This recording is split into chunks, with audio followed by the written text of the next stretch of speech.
comfortable.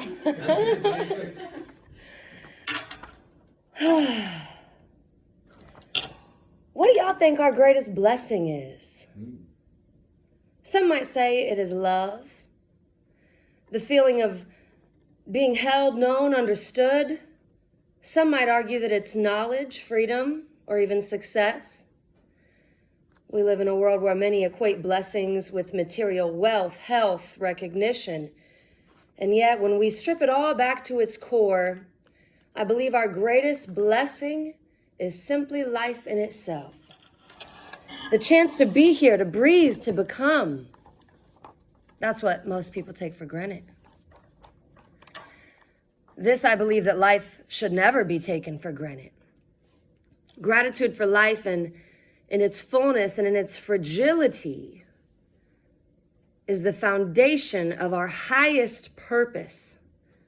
To awaken each morning is the gift.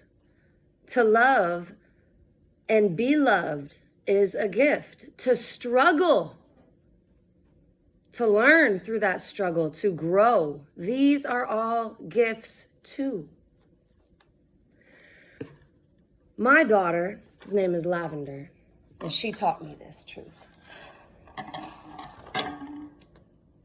Her life is a testimony to the power of simply being. See, my daughter was born with severe developmental disabilities. And in a nutshell, my daughter on paper looked very bad. She could not blink. She could not breathe on her own.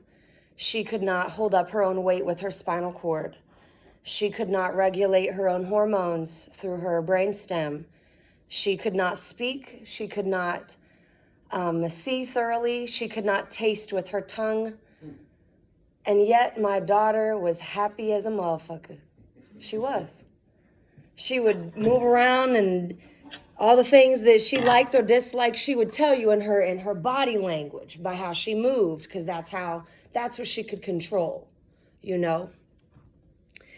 And, you know, we have people out here in this world that take for granted their greatest blessing, which is to just be in these bodies. Not everybody that is born was born with an abled body. Being born with an abled body is not a right. It is a privilege. There's so many different privileges in this world. There's white privilege, there's pretty privilege, right? There's privilege by association. There's the privilege to have an abled body, and we take it for granted. So you have people out here that use their hands to kill, to steal. They use their mouths to lie. They use their eyes to look at things that they should not be looking at. They use their legs to take them places that they should not be.